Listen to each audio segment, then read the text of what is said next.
Hi, everybody, and welcome to this edition of the SoCal Prep Report. Rich Estrella along with Bob Gibson tonight. Dan DeForest out on assignment this evening, so just be myself and Bob. And, you know, Bob, we reached out to a lot of people tonight. Everybody's got games tonight, man, because this year in 2021, this time of year, is everybody's favorite time of year as far as high school sports goes, only because they're all thrown together right now. Wait, say that again. Everybody's got games. That sound good? This is everybody's favorite time of year, Bob, because I love hearing that. I mean, football just ended, a week ago? Yep. And I mean, never in the history of our lives have we seen like 30 sports all in one. So you got the fall sports, the winter sports, and the spring sports all together.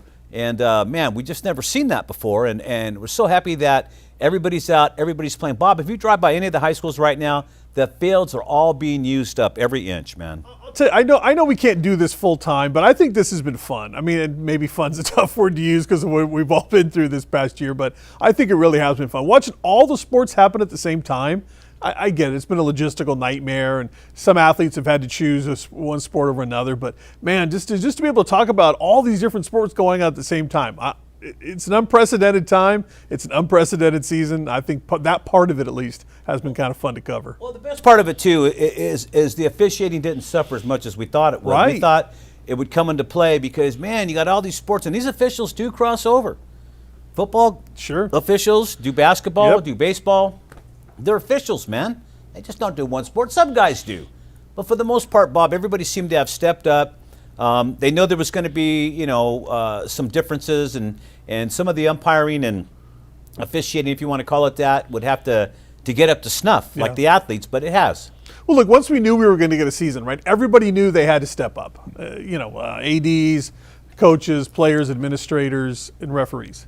Everybody had to step up to make this happen because, look, everybody deserves to get this season in, and and we got to the point where we could do it. So kudos to everybody, including the referees. And you're right, that was so much of the talk. Oh, man. I remember being on that baseball conference call with so many of the coaches back when baseball got their stuff going, and it was like, man, are we going to have enough umpires? Is this going to work? It's all worked. It all has.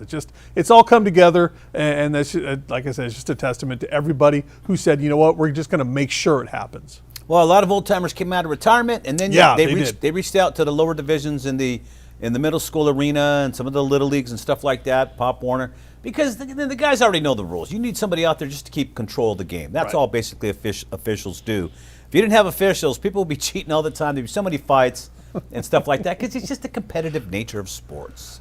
We've talked about it so much, and I don't want to beat a dead horse, but it's not that long ago we didn't even know we were going to get any sports, much less a postseason. Now we're getting postseason stuff that we're able to talk about. It's awesome. It's just I keep bringing up the word fun, but it is. It's fun, and as it should be. Sports should be fun. That's the whole point of it, and we're there. I think we're almost all the way back, which is good news for everybody. Well, the only guys that kind of got ripped off, were the winter sports, and football in particular. Didn't have a playoff. Most people got in 5 games. That was about the average. Some people got in 6, maybe 7. They were lucky enough, but it was really just a crapshoot. Number one, trying to get your teams back on the field together and work out enough to get a team on the field. And number 2, where are you going to find games, man? No, it's right. Football's its own animal, right? I mean, it's not easy just to say, "Hey, grab a game," right? Basketball is easy to do that with baseball. Right. Hey, you want to play tomorrow? Sure, we'll go play tomorrow, right? You can pick up a basketball or your bats and gloves and go play somewhere. Football's not that easy, as we know. So, right, just logistically not going to happen for football. And so you're right. If for everybody to get their 5 or 6 games, I think that's a success story in itself right there. And another thing that's come along with this COVID thing, Bob, is I've noticed in football this year, there's a lot of job openings right now everywhere. And, they're going to get filled. But I think a lot of people I don't want to say they gave up. Maybe there was time to retire. Maybe they were planning on moving on. Maybe they decided to move out of state for whatever, though. There seems to be a plethora of openings. More so than the typical, Bob. Well, no, you're absolutely right. And we give a little shout out to Chris Four, who's the head of the State Coaches Association. He runs a website, 8laces.org. He keeps track of all the job openings. So he's kind of doing some of that legwork, right? He's got a spreadsheet on there that's 44 openings right now. 44. Is that all? Yeah, right? 44 jobs that are open, including, I think, the most intriguing one who just came open. Trinity League jobs don't come open very often, but one did this past week as Pat Harlow stepped down at J. Sarah. And so there's a Trinity League job with the JSerra Lions head coaching job is open. And I put a tweet out there. I said, hey, what's the over-under on the number of emails that hit AD Chris Ledyard's inbox on that first day? I said probably about 30 or 40 right off the bat, and it's going to be a lot more than that. A lot of people are going to be interested in getting a job in the Trinity League if they can get it. So, Bob, those jobs, JSerra is going to have some good names to choose from, I think. Bob, those football jobs in the Trinity League are worth 6.5 figures at least. Yeah, it's good right now. It's good money. It's good exposure. You're always going to be playing on TV. You're always going to be playing top talent. You've got game against Mater Dei. You've got games against Bosco, Servite, right? So you're playing all the top end talent, and you've got a chance to attract top end talent to your school. Bob, why do you got to change it up? You have to be politically correct. Tell it like it is. They got time to recruit. Don't forget, we have coaches in that league who said, you don't recruit, you attract. No, okay, you recruit, Bob. Attracting is recruiting. Come on. So anybody who wants to go to a Trinity League school certainly can now. That's the whole point. And JSerra, great facilities down there, a great high school, a lot going right for it.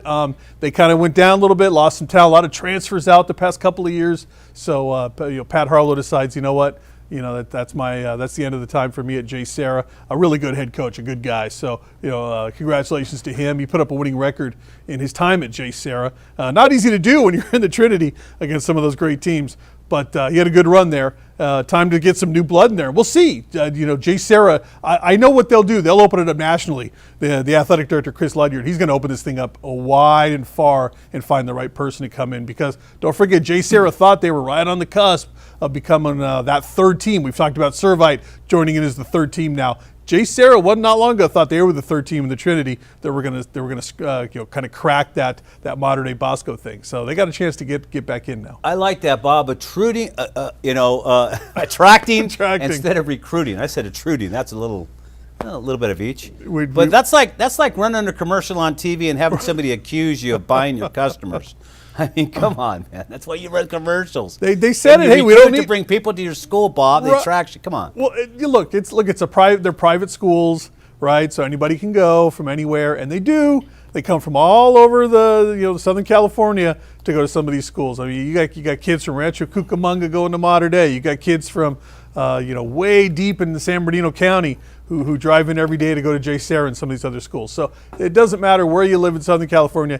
If you're good enough and you're that type of player, you're going to find a home at a Trinity League school somewhere. Bob, that's been going on for a long time. I know. St. Paul back in their heyday, Mary Nansowitz was a longshoreman in San Pedro at the docks, and he had a lot of guys from the San Pedro area coming to play at St. Paul and Santa Fe Springs. Yeah, it's a different animal when you're talking about private schools. Absolutely. You really got a chance to do something different. So I think that's the number one job opening, certainly because it's a Trinity League job. But a lot of rumors floating around. The St. Francis job is another one that's a really good one. Some big names that have been rumored interviewing for that one, including the head coach at Bishop Amat, Steve Haggerty. Mm-hmm. Can you imagine Steve Haggerty leaving Bishop Amat? The rumors are out there. He might have his hat in the ring for some of the other job openings that are out there. But again, it's rumor season. We'll see what happens, because 44 jobs need to get filled. As you said, they will, but that's a lot of job openings right now. Hey, Tom Brady left the Patriots after 20 years, Bob. Right. So, I mean, why couldn't Haggerty leave Bishop Amat after 75 years? It's a good job. I think that's why he's been there so long. Yep. He's a mainstay. He's such a great guy. Yep. You won't find anybody who's got anything bad to say about Steve Haggerty. He has control. Really a nice guy and a good football coach. And I think that's the point. Why would you leave Bishop Amat? But you never know. Maybe a new challenge or something. Who knows, right? Until you're able to kind of talk and get an official word on what's going on, you don't know. It's just a rumor right now. So you never know. But if that job were to open, the Bishop Amat job, now you're talking about another prime job opening. There'd be a long line to apply for that Bishop Amat job as well. Bob, one of the bad things about this time of year, we enjoy, you in particular enjoy baseball. Yeah. And we all enjoy girls softball. But, one of the things with this year, with everything being truncated and lumped in together, they are going to have playoffs. We really have a lot of time to cover those games, because they were just all over the place. They were at different times. Some of the stuff was being made up in the dirt that week where they're going to play, because people needed fields, and everything's crossing over. But a big time event happened yesterday, actually, in the Moore League, where Lakewood has just had a stranglehold on that, and Long Beach Poly finally broke through and defeated Lakewood 9-3 for the first time, Bob, in 15 years. Over 30 games. Wait a minute. That's right. How is Poly the underdog in anything? It's Long Beach Poly. This is a school of 7 million kids, right? Don't 7 million kids go to that school? Well, they have a little over 7 million. Darn Bob. near, So I swear. they've gone up, but that's the same thing. You know, But you're right. Talk about Harvey Catania at Rolling Hills Prep. Right. You know, this guy's got kindergarten. He's got K through 12. It's a K-12 school, He's got right? 105 people on that school, and yet the girls and boys team go to state every year. Yeah. You know, I mean, it doesn't matter how big you are. It just matters if your coach can, Right. you know, that your team can transcend what the coach is putting out. If they can buy in, so to speak, and take his personality. And obviously, Rolling Hills Prep's one of those schools, Bob.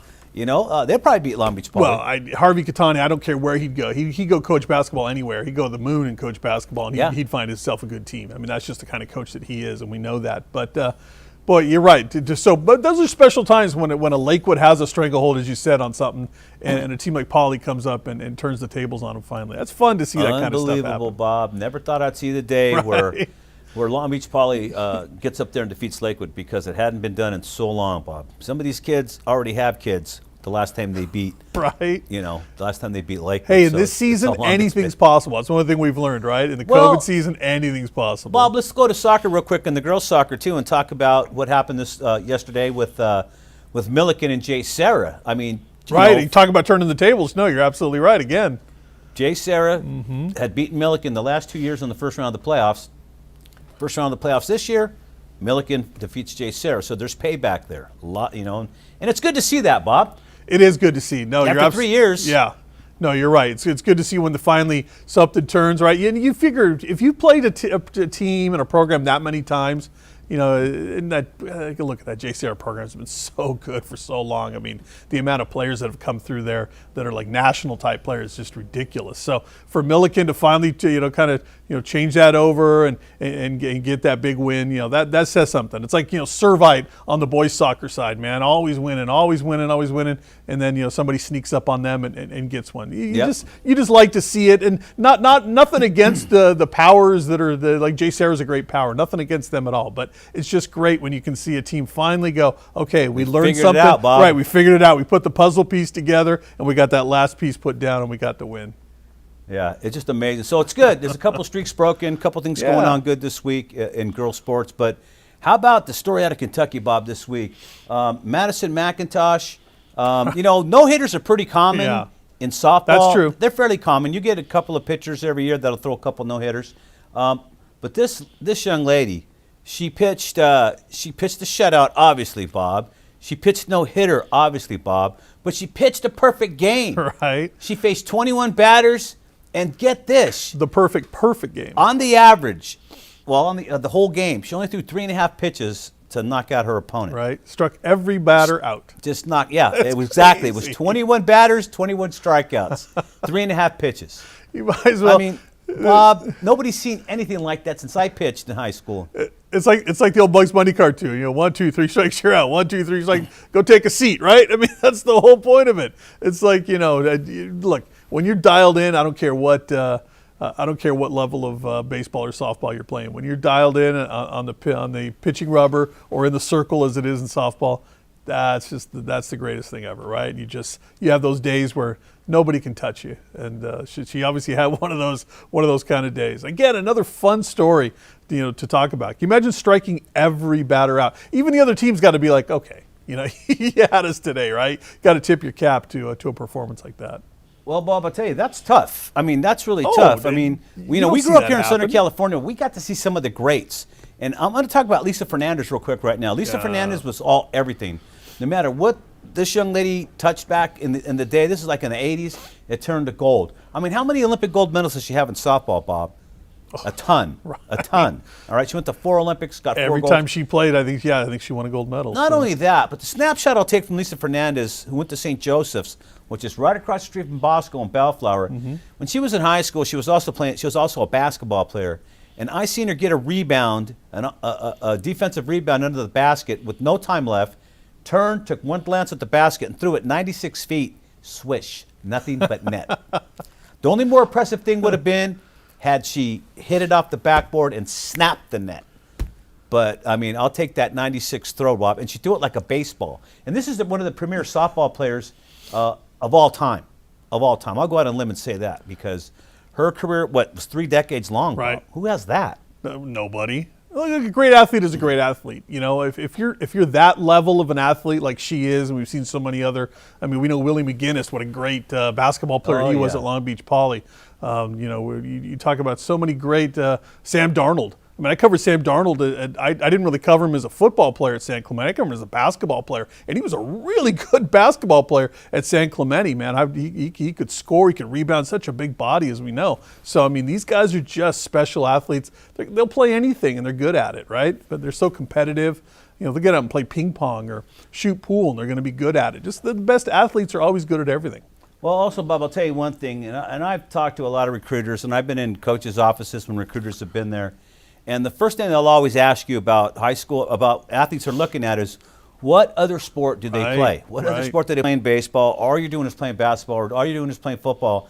They might shy away from you. You learn a lot of other things when you play other sports, but you also use different muscles. There's different, shall we say, tension, pressure levels that are involved, and also different leadership qualities that you need. It's different when you're leading a team of 60 or say 11 at a time on a football field versus leading 5 guys on a basketball court. It's no different, but it's more difficult to obviously get 11 guys that do everything perfectly at one time than it is to get 5 guys or 5 look, ladies. we've all covered kids who played one sport in high school, right, and eventually burned out, right? Whether it was at the end of high school, a lot of times it's in college. They get to college and they say, man, it feels like a job now. I mean, I'm just so tired of just playing baseball or just playing football. Man, I wish I would have played something else, man. I want something else to do, right? I'm tired of doing that one thing. And I tell you, you mentioned the college coaches always bring it up. I think Nick Saban, there was a video going around social media. Nick Saban was talking about, I want kids who play more than one sport. I want to find that football player who also plays basketball or wrestles or plays baseball, whatever, runs track, just do something different, right? These are the kind of athletes a guy like Nick Saban wants at his #1 program in Alabama. Yep, no doubt about it. And they all ask it.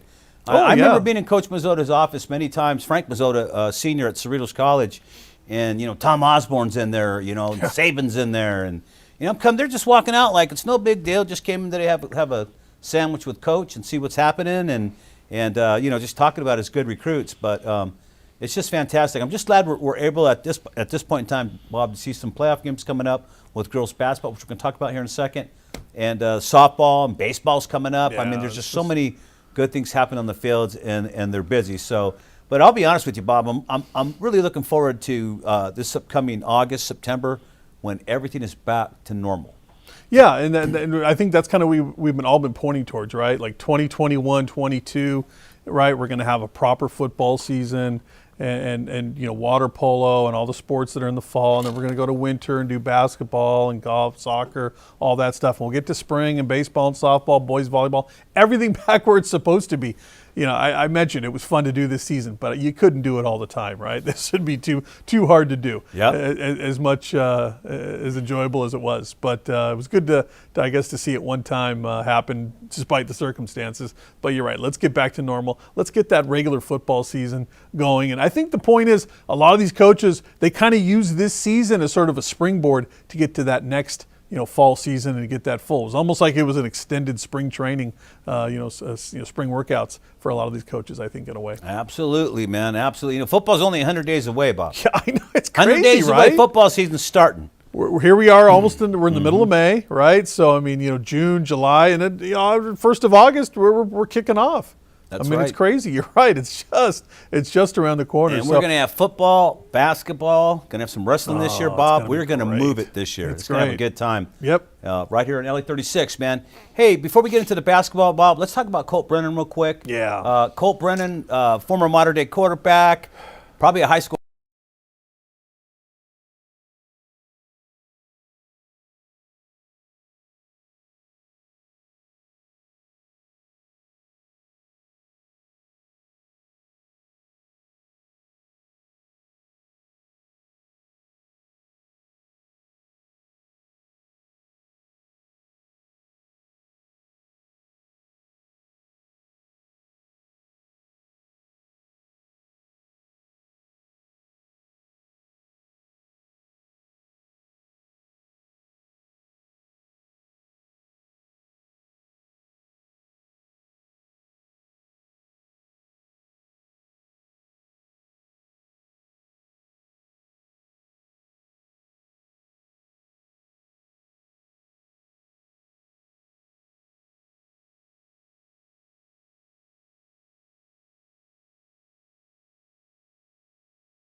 Probably none of our business ultimately anyway. All we know is that, a nice young man and a really good football player is not with us anymore. So, condolences out to the Brennan family, family and friends. And, you hate to cover these kind of stories. And what a great football name, Bob. Colt Brennan. Colt Brennan, right? Colt Brennan. Colt 45 Brennan. Like Colt McCoy, right? Like Colt McCoy. It was Colt McCoy. Remember this Colt McCoy and Colt Brennan came out about the same time. And I think you're right. Yeah, they did. Colt was a famous name, man. I'd go with like I said, with the Colt 45. Colt Brennan. He was a good player. Yeah, so he was really special. It's just terrible when somebody goes before their time.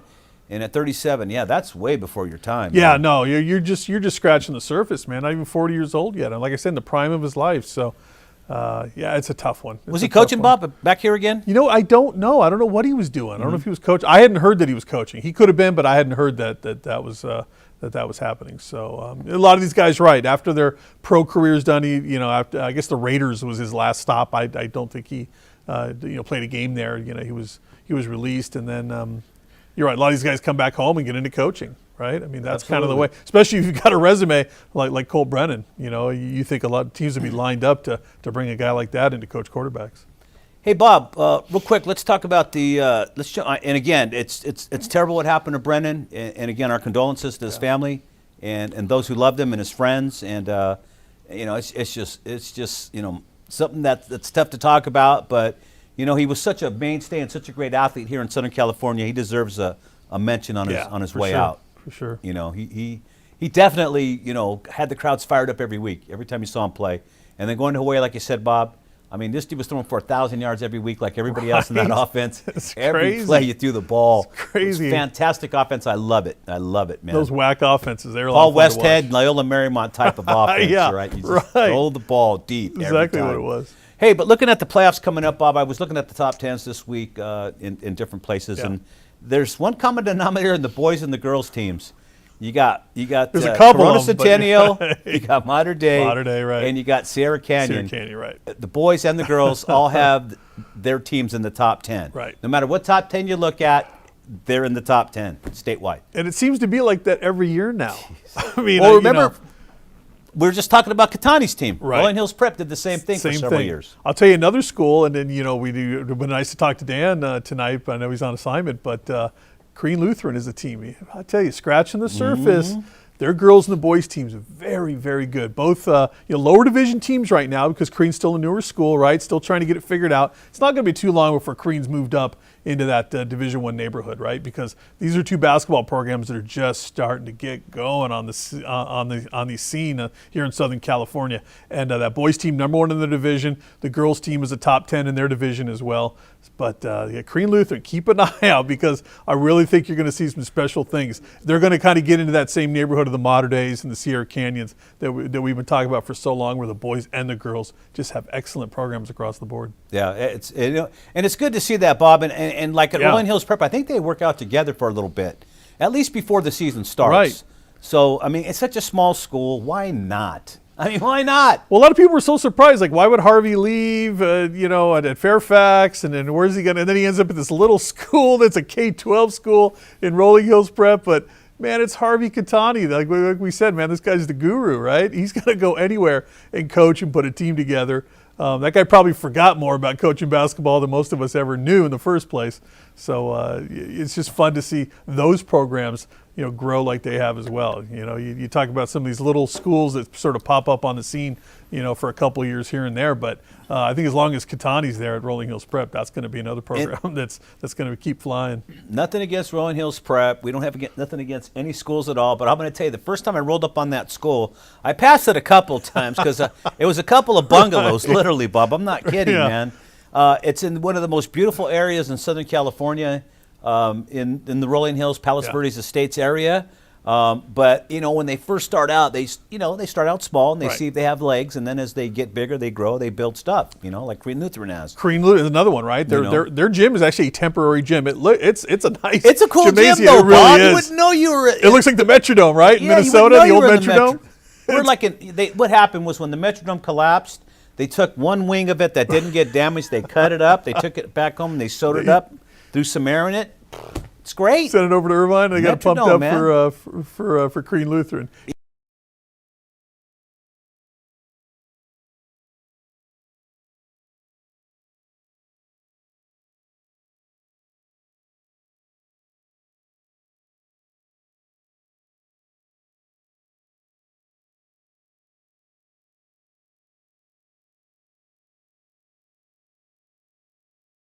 good, and congratulations to Coach Henley. Bobby couldn't hang in there for 500. A CAF title a couple years back with that. Remember Adam Plutko? Yep. He's now in the Major League. Indians Wow. drafted him. He was with the Indians, with the Orioles now. But what a great pitcher he was, man. That was a great run by that Glendora team to win that CIF title a couple years back. And another coach I want to mention real quick who is going to be changing jobs, Charles Chapman over at Tustin High School. Charlie Chapman?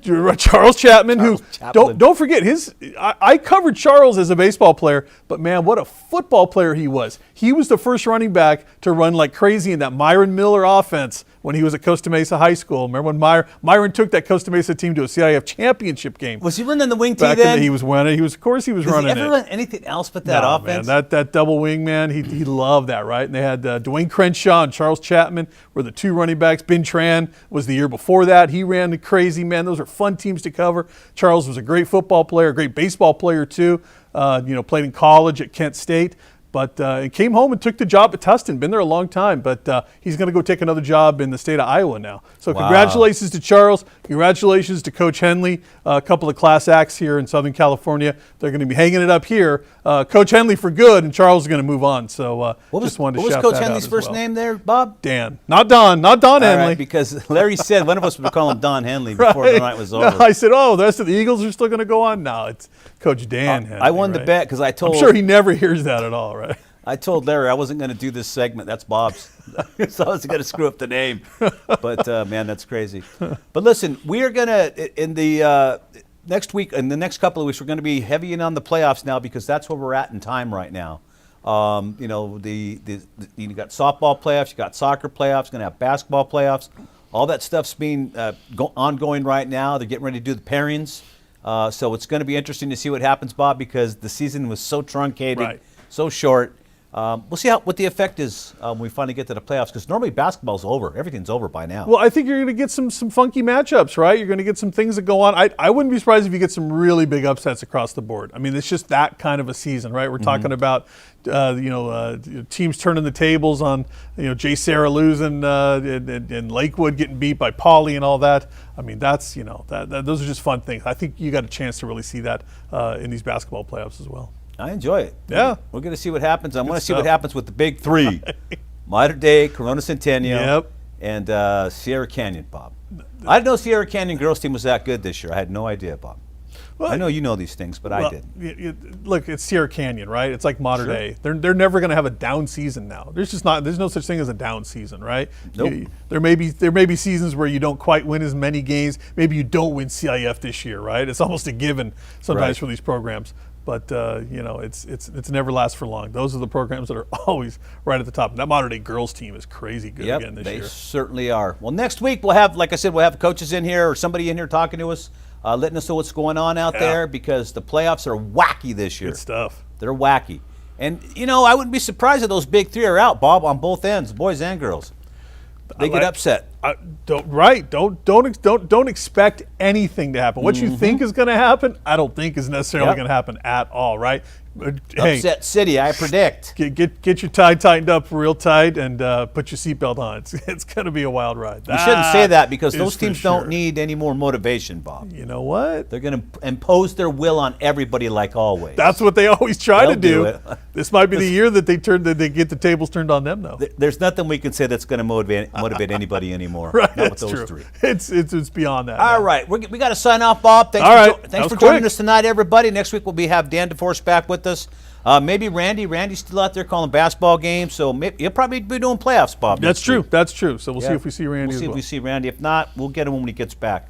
All right. On behalf of Bob Gibson, I'm Rich Estrella saying so long from your friends here at the SoCal Prep Report. Join us next week for an update on the CIF playoffs. Until then, have a good week.